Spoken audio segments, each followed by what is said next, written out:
सामूहिक दुष्कर्म की घटना पर भाजपा नेता लॉकेट चटर्जी ने कहा है कि ये शर्म की बात है। बीते साल अगस्त में आरजी कर की घटना हुई थी और अब फिर से वैसी ही घटना। ममता बनर्जी से पूछेंगे तो वो इसे सामान्य घटना बता देंगी, लेकिन बंगाल में महिलाओं की सुरक्षा नहीं है। इस मुद्दे पर राजनीति नहीं होनी चाहिए। आपको बता दें कि भाजपा ने पश्चिम बंगाल सामूहिक दुष्कर्म के मामले में राज्य को टीएमसी सरकार पर हमला बोल दिया है। भाजपा प्रवक्ता संबित पात्रा ने एक प्रेस कॉन्फ्रेंस के दौरान कहा कि जिस राज्य की सीएम एक महिला है, वहां महिलाओं के प्रति संवेदनशीलता होनी चाहिए, लेकिन वहां इतनी असंवेदनशीलता और निर्दयता क्यों है? पीड़िता ने जो बयान दिया है उससे साफ पता चलता है कि सामूहिक दुष्कर्म की यह घटना कहीं न कहीं राज्य प्रायोजित है। संबित पात्रा ने आगे कहा कि यह क्रूर घटना राजनीति से प्रेरित है। मैं ऐसा क्यों कह रहा हूं? क्योंकि यह पूरा मामला कॉलेज संघ से जुड़ा हुआ है। मुख्य आरोपी खुद टीएमसी की छात्र शाखा का सचिव रहा है और वह टीएमसी का सदस्य है।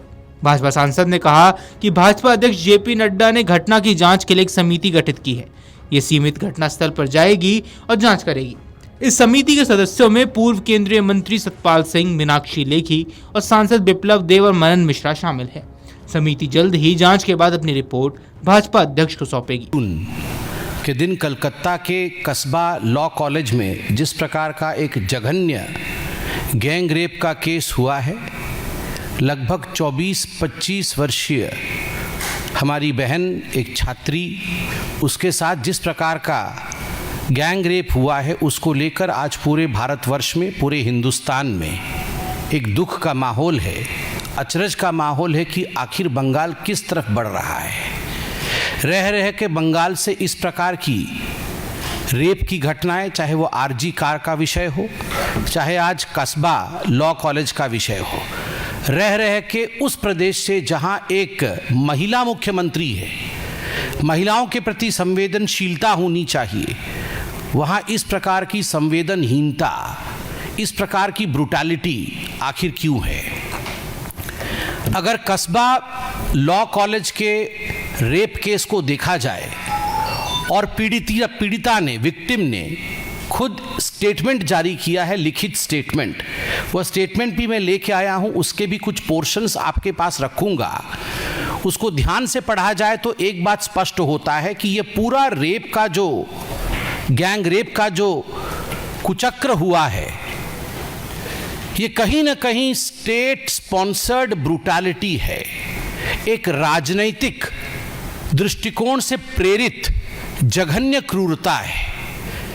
मैं क्यों ऐसा कह रहा हूं? क्योंकि इसमें एक कॉलेज के यूनियन का संबंध है। जो मुख्य आरोपी हैं, जिसका नाम मनोजीत मिश्रा है, मनोजीत मिश्रा खुद ही जो टीएमसी की स्टूडेंट विंग होती है उसके सेक्रेटरी रहे हैं। वो पूर्व छात्र रहे हैं उस कॉलेज के, बाद में कॉन्ट्रैक्टरी भी करते हैं और लॉ की प्रैक्टिस भी करते हैं। वो खुद टीएमसी का सदस्य है। मैं वो फोटो भी दिखाऊंगा जहां वो टीएमसी के बड़े बड़े नेताओं के साथ बैठे हैं, खड़े हैं और समय गुजार रहे हैं। He is a member of TMC, Manojit Mishra, the main accused. उसके साथ जैब अहमद और प्रमीत मुखर्जी, जो बाकी दोनों हैं, वो उस लॉ कॉलेज के छात्र हैं। और इस पूरे घटना चक्र को बहुत ही विस्तार से समझाया है पीड़िता ने। उसने अपने चिट्ठी में लिखा है कि किस प्रकार 25 तारीख को शाम 7:30 बजे से लगभग 10:30 बजे तक मेरे साथ गैंगरेप हुआ। वहीं आपको बता दें कि भाजपा ने कहा कि हम सामूहिक दुष्कर्म की घटना को लेकर ममता बनर्जी से स्पष्टीकरण नहीं मांग रहे हैं, बल्कि हम उनसे माफी मांगने और सीएम पद से इस्तीफा देने की मांग करते हैं।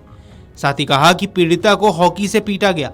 जिस तरह से डरावनी फिल्मों में शैतान महिलाओं के साथ सलूक करते हैं, वैसा ही सलूक टीएमसी के गुंडों ने पीड़िता के साथ किया। वे उसे अस्पताल लेकर नहीं गए।